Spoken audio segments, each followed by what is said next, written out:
Hey everybody, it's Christopher Small, owner of CMS Law Firm. We do estate planning, we do probate, we do it well. Today, I want to talk to you about whether or not you have to follow the will, okay? Probate question.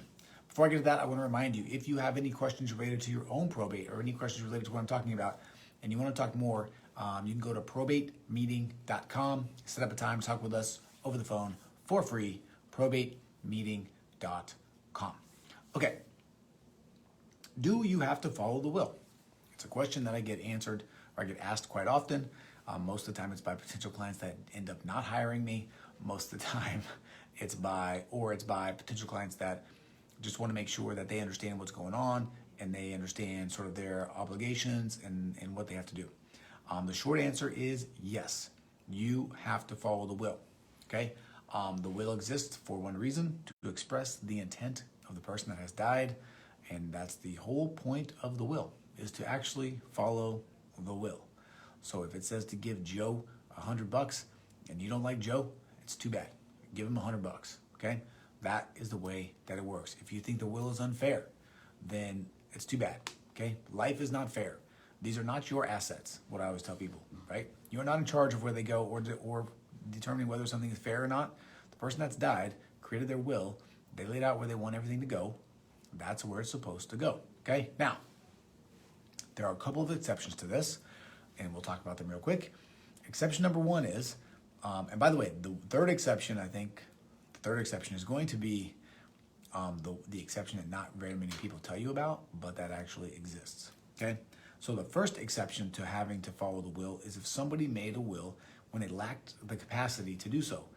And what I mean by lacked capacity means they did not really understand what they were doing. They didn't understand what they were giving away. They did not understand what they were signing.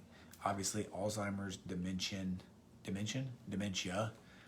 are sort of the type of things that we often think about when it comes to those kinds of issues, okay?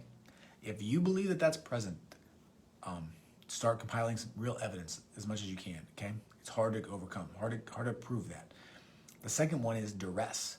So if somebody signed a will, giving away their stuff, their $100 to Joe, and they were doing so while a gun was pointed at them, well, that's done under duress. You don't have to follow the will, okay? Again, though, pretty difficult to prove. You're in charge of trying to prove that. Start getting all of your ducks in a row, get your evidence ready.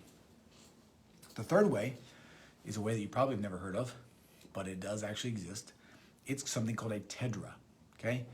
If you can get all of the beneficiaries under the will to agree to change the way the distributions are done under the will, you can often change the will by filing a TEDRA action and sort of going through the process. Now, I will say this right now, right away after I say that, I don't do a lot of TEDRA actions. I don't do any TEDRA actions. In fact, because it's just not what I like to do. So before you start running around trying to get everybody to sign something or trying to get a TEDRA started, make sure you talk to an attorney that does a lot of TEDRA work, because they are, semi-complicated, okay?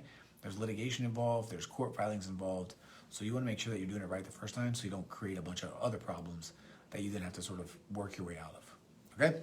So that's it. Bottom line, yes, you have to follow the will. 99% of the time, you're going to have to follow the will. There are some exceptions I talked about: duress, lack of capacity, TEDRA, okay? That's it. As always, if you'd like this video, please hit the like button. If you have a question or comment, please leave it. If you know someone that needs to hear this, please share it with them. And if you have a question related to probate and you would like to talk to us over the phone for free, you can do so by going to probatemeeting.com. All right, that is it. I am Christopher Small. I am the owner of CMS Law Firm. We do estate planning, we do probate, we do it well. Thank you for your time. Thank you for your attention. I appreciate you, and I will talk to you again soon. See ya.